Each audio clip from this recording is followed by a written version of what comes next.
Fala, galerinha do 7º ano. Espero que vocês estejam bem. Aqui a gente vai dar continuidade ao nosso conteúdo sobre urbanização. Na semana passada, nós abordamos aí esse tema, né? Começamos a entender o que era esse processo de urbanização. E hoje a gente vai dar sequência falando da urbanização e da hierarquia urbana, né? Algumas consequências desse processo de urbanização e algumas formas como as cidades passam a ser organizadas, pensadas a partir desse processo. Para quem ainda não me conhece, apesar da minha imagem não estar aparecendo aí para vocês nesse momento, eu sou a professora Jéssica Fernandes, da unidade da Penha e de Pilares, né? Já estou aqui com vocês há um tempinho, a gente já vem gravando aí aulas, né? Estou aqui participando já há um tempo com vocês, então em outras aulas vocês puderam ver a minha imagem aí, né? Realmente agora não foi possível colocar, mas a gente vai seguindo daqui, buscando o melhor trabalho possível para levar para vocês um conteúdo de qualidade, para tirar as dúvidas e passar por essa situação da melhor forma, né? Então, entrando aqui na questão do nosso tema. Na aula passada nós falamos que a urbanização ela acontece no nosso país, né? Principalmente a partir da década de 50, 60. É quando esse processo de urbanização começa a se intensificar. E por que isso acontece? Justamente nesse momento, nós temos o processo de industrialização também se intensificando. Então, nas cidades, você passa a ter indústria, você passa a ter oferta de emprego, e isso atrai as pessoas para essas áreas. Além disso, o campo se moderniza, você vai ter, né, aí a Revolução Verde chegando ao Brasil. Então, você tem todos os fatores que vão promover a saída das pessoas do campo para a cidade. E com isso, as pessoas começam a tornar essas cidades uma área mais povoada. E assim, elas se tornam, então, áreas urbanizadas, tá? Hoje, nós vamos pensar um pouquinho aí essa relação, algumas consequências desse processo de urbanização e como essas cidades passam a se organizar, né? Primeira coisa para a gente pensar aqui é que a partir do momento que as pessoas saem do campo, migram, né, dessas áreas para as cidades, para esses centros urbanos, essas cidades vão precisar crescer, né? Porque elas vão estar recebendo uma maior quantidade de população, uma maior quantidade de pessoas. Então, as cidades, elas podem crescer, se expandir, né? E aí, quando elas crescem, existem duas formas de crescimento.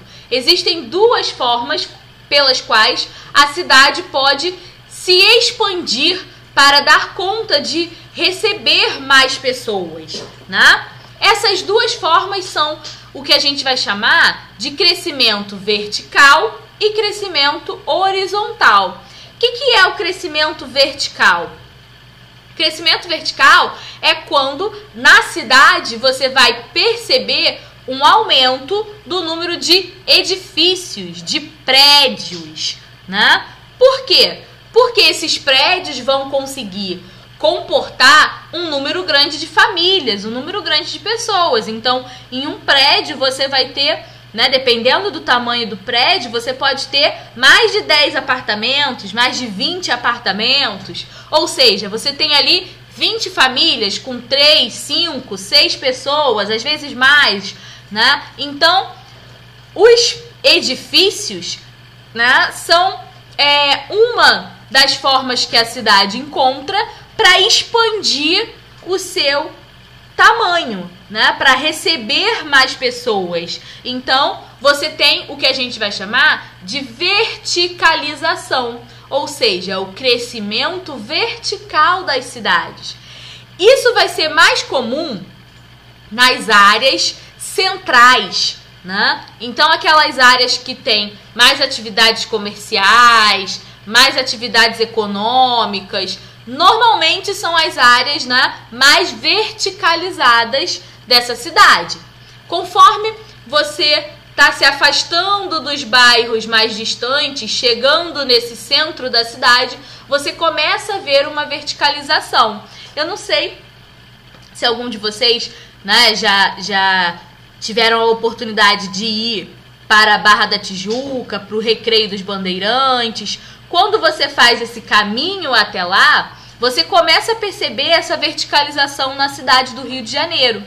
Por quê? Conforme você vai passando pelos bairros, né? Saindo daqui de Caxias, entrando na cidade do Rio, passando pelos bairros do Rio de Janeiro, você vai percebendo que quanto mais perto você está dessa área, do Recreio, da Barra, mais prédios começam a aparecer. Essa região é uma região bastante verticalizada. É uma forma de colocar ali uma quantidade muito grande de pessoas que acabam migrando para aquelas áreas, ocupando aquela região. Então, a verticalização é esse aumento do número de edifícios.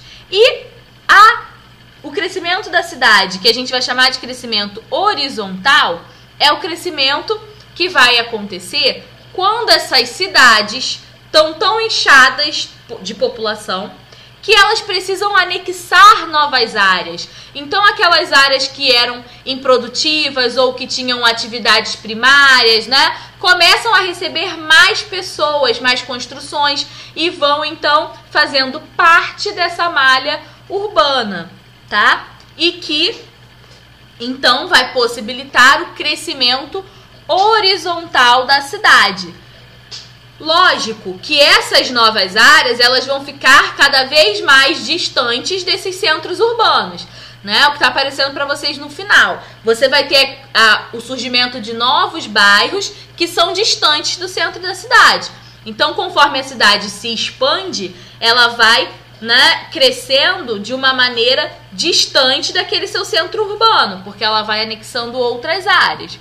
E aí, eu coloquei essa imagem, já tinha aparecido no segundo slide para vocês, mas para a gente perceber essa verticalização e esse crescimento horizontal.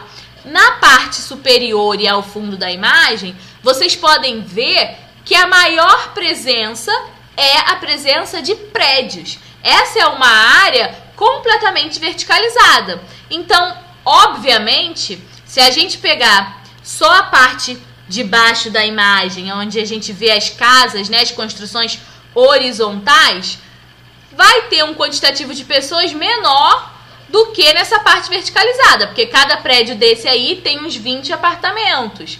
Então você tem muitas pessoas morando ali. Essa verticalização, esse crescimento vertical, vai possibilitar a presença de um grande quantitativo populacional.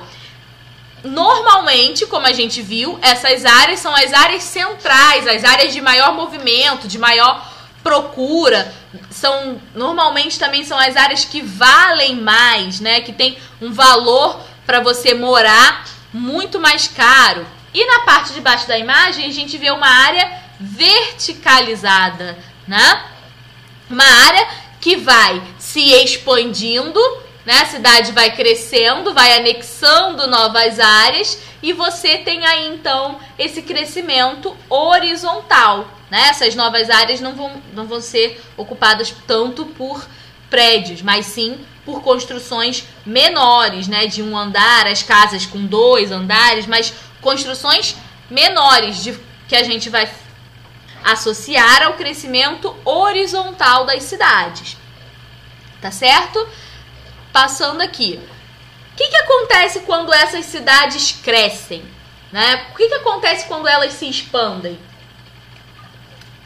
Nós podemos ter, a partir do crescimento dessas cidades, o fenômeno chamado conurbação.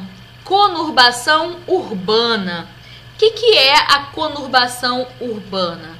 Quando duas cidades crescem tanto, duas áreas urbanas crescem tanto, que você não identifica mais o limite de uma e o início da outra, onde termina uma área urbana, onde começa outra área.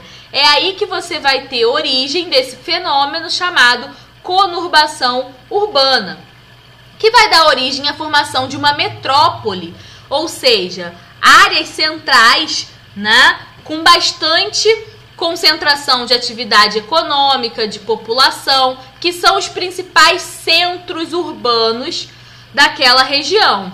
Como que isso acontece? Eu coloquei uma imagem para vocês observarem. Você tem a área urbana A e a área urbana B.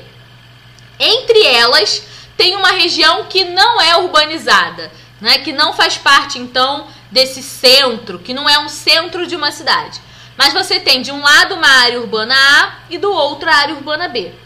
Quando essas áreas começam a crescer, tanto a área A quanto a área B, o que vai acontecer é que chega um momento que o crescimento delas é tão intenso que essa área que não era urbanizada começa a se urbanizar, porque essas cidades vão se expandindo e ocupando essa área. E aí você tem ali, ó, a área C, que antes não era urbanizada e que agora está ali no meio, sobre influência tanto da área A quanto da área B.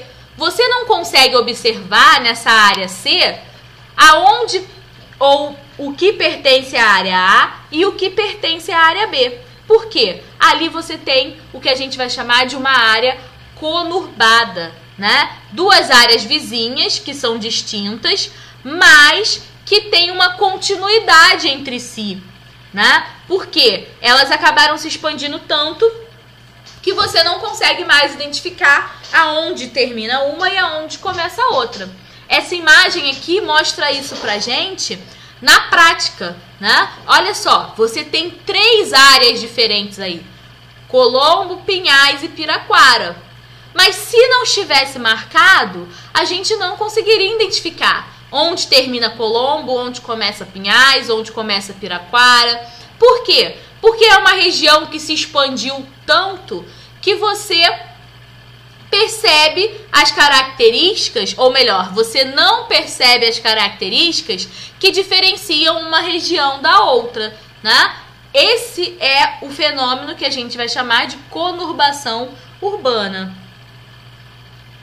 E aí, olha só, essas cidades, com esse crescimento, vão formar o que a gente vai chamar de rede e hierarquia urbana. Vamos entender isso. Quando essas áreas urbanas, elas começam a se expandir, elas começam a crescer, se tornar importantes, elas vão cada vez mais se relacionando com outras áreas. Então, a cidade A cresceu, ela produz coisas, porque ali tem indústria, né, tem serviços, e tudo que é produzido ali vai ser também vendido para a cidade B. A cidade B também produz coisas e troca essas coisas com a cidade A, vende coisas para a cidade A. Então perceba o seguinte: há uma troca de fluxo entre essas cidades. As pessoas saem da cidade A para trabalhar na cidade B, as pessoas saem da cidade B para visitar pessoas na cidade A e vice-versa. Ou seja, há uma troca constante entre essas cidades. Vocês conseguem perceber isso? Eu espero que sim. Então, está acontecendo trocas de fluxos. As pessoas saem de um lugar para o outro e levam informação, levam bens, né? Essas pessoas vão para outros lugares, essas pessoas recebem pessoas de outros lugares. Então, essa troca de fluxo entre as cidades é constante. Ou seja, essas cidades estão ligadas umas às outras. A gente pode usar como exemplo, vou usar como exemplo a cidade que eu moro e a cidade que eu trabalho. Eu moro em Duque de Caxias e trabalho no município do Rio de Janeiro, né? Moro no município de Duque de Caxias e trabalho no município do Rio de Janeiro. Eu saio todos os dias de Caxias e vou para o Rio. Então, eu gasto dinheiro no Rio, né? Eu compro coisas no Rio, eu trabalho lá e depois eu volto para Caxias. Olha só como eu também interferi na outra cidade. Olha como a cidade de Caxias também está ligada à cidade do Rio de Janeiro por meio dessa minha atividade e de todas as outras pessoas que fazem esse trajeto também. Então, quando isso acontece, quando a gente olha para essas cidades e para as relações que elas possuem umas com as outras, a gente está olhando para o que a gente vai chamar de rede urbana. Então, a relação entre essas cidades, a troca de fluxo entre essas cidades, vai formar o que a gente chama de rede urbana. É a ligação entre essas diferentes cidades, entre essas diferentes áreas urbanas, né? E para que serve a gente pensar na rede urbana? O que a gente pode aprender? Para que serve essa rede urbana? Ela permite com que a gente entenda que as cidades têm dimensões diferentes, ou seja, que as cidades têm características diferentes. Eu tenho uma cidade que tem mais pessoas, eu tenho cidades que têm menos pessoas, tenho cidades que têm mais atividades comerciais, tenho cidades que têm menos atividades comerciais. Então, eu consigo perceber, olhando para a rede urbana, olhando para a relação entre as cidades, que elas são diferentes, né? Elas possuem funções diferentes. Tem cidades que têm como função o turismo, tem cidade que tem muitas indústrias, então elas têm como função a atividade industrial. Tem cidades que são cidades como Brasília, por exemplo, que é sede do poder político do Brasil, né? Tem uma função política administrativa. Tem cidades, não sei se alguém já foi, como por exemplo Aparecida do Norte em São Paulo. É uma cidade religiosa, né? É uma cidade de visitação religiosa. As pessoas vão lá para visitar a igreja de Nossa Senhora Aparecida. Então, tem uma função religiosa naquela cidade. Cada cidade vai ter uma função diferente da outra. E eu percebo isso através dessa rede urbana. Eu também consigo perceber que há uma diferença muito grande no desenvolvimento dessas cidades. Tem cidades que são mais desenvolvidas, tem cidades que são menos desenvolvidas. E eu percebo que isso tem uma ligação com o setor terciário, né? Que as cidades onde eu encontro um setor terciário mais expressivo, com mais participação, são cidades mais desenvolvidas, né? E eu consigo perceber tudo isso analisando essa rede urbana. Olha essa imagem, né? Ela mostra pra gente como essas cidades estão ligadas umas às outras. O mapa tá mostrando aí algumas cidades principais, né? E como essas cidades se relacionam com as outras. Então vocês podem perceber que em diferentes lugares essas cidades estão interligadas, né? É o que a gente vai chamar de rede urbana. É essa ligação entre as cidades, tá? Agora, tem uma outra questão sobre as áreas urbanas, né? A gente falou de redes e hierarquia urbana. Então a gente já entendeu o que é uma rede urbana. São essas relações entre as cidades, né? Essa troca de fluxo entre as diferentes áreas urbanas. Beleza? Agora, quando você tem essas relações, tem cidades que têm uma influência maior, tem cidades que têm uma influência menor. Como que eu sei disso? Porque eu vou dividir essas cidades através da minha hierarquia urbana, né? Para a gente entender o que é hierarquia, eu trouxe um esqueminha aqui, né? Para a gente analisar o que seria essa hierarquia urbana, né? Hierarquia urbana tem a ver com uma influência. Então, ela é uma escala de influência, né? Que vai fazer com que cada área urbana tenha um papel, né? Tenha uma influência sobre a outra. Então, cada área urbana terá um papel específico, Cada cidade tem um papel específico e tem uma influência sobre a outra. Isso é o que a gente vai chamar de hierarquia urbana. Se vocês prestarem atenção no esquema, tá bem com errinho ali, gente. Era influência urbana, né? Entrou U ali. Perdão aí, mas é influência sobre a outra, né? Percebam que nesse esquema você tem o azul escuro e esse azul, né? Mais ali um azul caneta. O que isso mostra pra gente? Esse azul escuro tá mandando tá influenciando esse azul caneta. Vocês vão perceber que vai aparecer outros aí embaixo para você, um azul mais clarinho, mas eu já vou passar para eles. Isso mostra o quê? Que esse azul caneta, ele recebe influência do azul escuro, mas ele também vai influenciar outros. Isso é o que a gente vai perceber na hierarquia urbana. Você tem cidades que influenciam outras cidades. Essas outras cidades influenciam outras cidades. Vai depender da força de influência de cada uma. Essas forças, elas podem ser locais, elas podem ser regionais, elas podem ser nacionais e podem ser globais. Ou seja, uma área urbana, ela pode influenciar no local onde ela acontece, na região onde ela acontece. Nacional, ela pode influenciar no país onde ela acontece, ou ela pode influenciar até mesmo no mundo, numa escala global. Então, olha como essas áreas urbanas têm um poder de influência sobre outras áreas. Como que eu sei se essa influência é local, regional, nacional, global? Como que eu sei qual é a escala de influência dessa área urbana? Para isso, a gente classifica as cidades, né, de acordo com a força e influência que elas possuem. Então, nós vamos ter as chamadas metrópoles globais, né?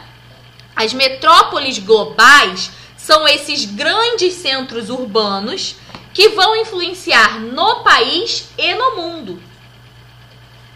Um exemplo de metrópole global no Brasil é a cidade de São Paulo. Na verdade, a única área metropolitana, o único grande centro urbano brasileiro que influencia no seu local, na sua região, no país e no mundo é a cidade de São Paulo. Então, a única metrópole global que nós temos é a metrópole de São Paulo, tá? E nós temos no mundo outras metrópoles. Tóquio, Nova York, são metrópoles globais. Elas também influenciam em outros lugares do mundo. Então, tudo que acontece em termos de cultura, em termos de economia, de sociedade em São Paulo, influencia não só no nosso país, mas no mundo inteiro, por ela ser uma metrópole global, tá? Então, olha, quando a influência é tão grande assim, a gente classifica na hierarquia urbana como uma metrópole global. Quando a influência ela é nacional, ou seja, dentro do próprio país, a gente chama de metrópole nacional. E aí temos como exemplo a cidade do Rio de Janeiro, tá? A cultura, a economia, a organização social do Rio de Janeiro vai influenciar no local, no regional e no nacional, ou seja, influencia em vários outros lugares do país. É como se a gente olhasse aquele mapa que a gente viu anteriormente e ali no Rio de Janeiro você tivesse ligações com todos os lugares do Brasil, porque o Rio de Janeiro vai influenciar todo o território nacional. Isso é o que a gente vai chamar de metrópole nacional, tá? Além das metrópoles nacionais, nós também podemos ter o que vamos chamar de metrópole regional. O que são essas metrópoles regionais? São cidades onde a gente tem mais de 1 milhão de habitantes, então são cidades bastante populosas, né? Com um número bem grande de pessoas, mas que não tem força para influenciar no país todo. porém influenciam na região onde elas acontecem, no estado onde elas estão, por exemplo, né? Eu trouxe aí uma imagem de Goiânia. Goiânia é uma metrópole regional, tá? Ela vai influenciar na região onde ela está localizada. Então, o estado de Goiás é influenciado por essa metrópole regional que é Goiânia. Então, ela tem o poder de influenciar ali, mas ela não tem o poder de influenciar, por exemplo, no Rio de Janeiro, em Minas Gerais, né, no Mato Grosso. Por quê? Porque ela é uma metrópole regional. O poder dela se limita àquela região, tá? Então, esses são os 3 tipos de metrópoles que nós vamos ter. Metrópole global, influencia no mundo. Metrópole nacional, influencia em todo o território do país. E metrópole regional, influencia na região aonde ela está localizada, tá? Parou por aí? Não. Nós temos ainda outras escalas, né? Lembra que nós falamos lá? Regional, nacional, global, mas também falamos local. Quando a gente pensa numa escala menor de influência, nós vamos chamar essas áreas, né, de capitais regionais, tá? Então, eu trouxe aí uma imagem da região do Ribeirão Preto, em São Paulo, né? Essa região, essa cidade, ela vai ser classificada como uma capital regional. É uma cidade de grande e médio porte, ou seja, tem atividade econômica, tem atividade industrial, tem uma quantidade significativa de população, mas muito menos do que as metrópoles. E por isso não tem uma potência, né, de influência tão grande quanto as metrópoles. Elas vão influenciar as áreas, né, mais próximas ali a elas, as regiões, né, que estão à sua volta, os municípios que estão à sua volta. Então, ela não consegue influenciar no estado todo, mas ela consegue influenciar naquelas outras cidades que estão perto delas, tá? No estado todo, ela seria uma metrópole regional, mas como ela não tem essa potência de influência, a gente vai chamar de capital regional. Por quê? Porque ela vai conseguir influenciar outras áreas, mas não numa escala muito grande, tá? Além da capital regional, nós temos também o centro regional. O centro regional já são cidades de médio porte, né? São cidades com menos atividade industrial, atividade comercial, um quantitativo de população menor, mas que conseguem influenciar, né, uma região muito perto dela. Esses centros regionais, eles são bastante influenciados pelas capitais regionais. São essas cidades vizinhas a essas capitais regionais, né? E aí eles acabam sendo bastante influenciados por essas capitais regionais. Eu trouxe o exemplo aí para vocês da cidade de Parintins, no Amazonas, que seria um centro regional, perdão.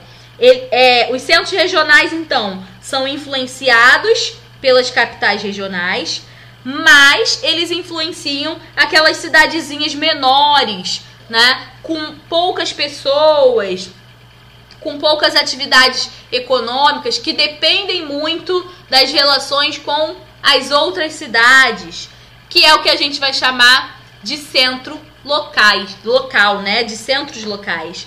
Então, o que são os centros locais? As cidades, as áreas urbanizadas que a gente tem ao redor do nosso país, né? Elas são áreas urbanizadas, são centros urbanos, mas que não têm uma influência muito além da sua área de ocorrência. Então, a sua área, né, de ocorrência é a sua área de influência. Então, ela não consegue transpor essa influência para outros locais, né? A não ser que seja ali muito próximo dela. Então, os centros locais são áreas que estão sobre influência, muito mais sobre influência das outras áreas do que influenciando outras áreas, né? Eles recebem mais influência do que eles dão influência, ok? E aí, olha aqui, quando esses centros urbanos, essas áreas urbanizadas crescem tanto, elas formam as metrópoles, são os grandes centros urbanos, com muita indústria, muitas pessoas, muitas atividades comerciais. E aí vocês estão vendo duas metrópoles muito grandes. A metrópole de São Paulo, que é uma metrópole global, e a metrópole do Rio de Janeiro, que é uma metrópole nacional. Mas observa aqui, gente, existe, olha só, uma continuidade, né? Essa imagem é uma imagem que mostra, né, essas áreas iluminadas. Então vocês podem perceber como há uma ligação, uma continuidade de São Paulo até o Rio de Janeiro, né? Observa aqui, metrópole de São Paulo, metrópole global de São Paulo. Olha como essa mancha de presença, né, se estende até a metrópole do Rio de Janeiro. O que a gente está percebendo aqui? Uma área de influência dessas duas metrópoles. Mas aonde é a área de influência da metrópole de São Paulo e aonde é a área de influência da metrópole do Rio de Janeiro? A gente não sabe. Se a gente estivesse falando de duas cidades, de duas áreas urbanas que cresceram muito, nós estaríamos falando da conurbação, né? Formaria uma área conurbada entre essas duas cidades. Mas a gente está falando de duas grandes metrópoles. Nesse caso, a gente tem aqui a formação de uma megalópole, né? É uma área de influência dessas duas metrópoles, São Paulo e Rio de Janeiro. Existe uma continuidade nessas áreas entre essas duas metrópoles, né? Então, as duas estão influenciando intensamente essa região, formam a chamada megalópole, tá? A megalópole de São Paulo, Rio de Janeiro, que são a junção dessas duas grandes metrópoles, tá? São Paulo, uma metrópole global, e o Rio, uma metrópole nacional. Agora, esse crescimento todo das cidades, essa urbanização, tem consequências? Tem. E a gente precisa entender que alguns fatores contribuem para isso. Olha só. A ampliação da infraestrutura, transporte, comunicação. Toda vez que as cidades vão crescendo, não só essas áreas metropolitanas, mas quando tem a urbanização, as cidades pequenas, médias, elas também vão crescendo. Você tem mais transporte, mais comunicação, isso facilita, né, a troca de fluxo com essas outras áreas. Então elas também se expandem. Além disso, você tem esse maior fluxo, né? Então, essa possibilidade de transporte, de comunicação com as áreas menores e médias vão fazer com que você troque mais fluxo com ela, né? Então, esses núcleos urbanos, eles vão se expandindo. Além disso, as indústrias começam a se deslocar para essas áreas, né, de cidades médias, de cidades pequenas que estão se expandindo. O que isso vai gerar? O que esse crescimento dessas cidades menores vai causar nessas grandes metrópoles? O que a gente vai chamar de desmetropolização.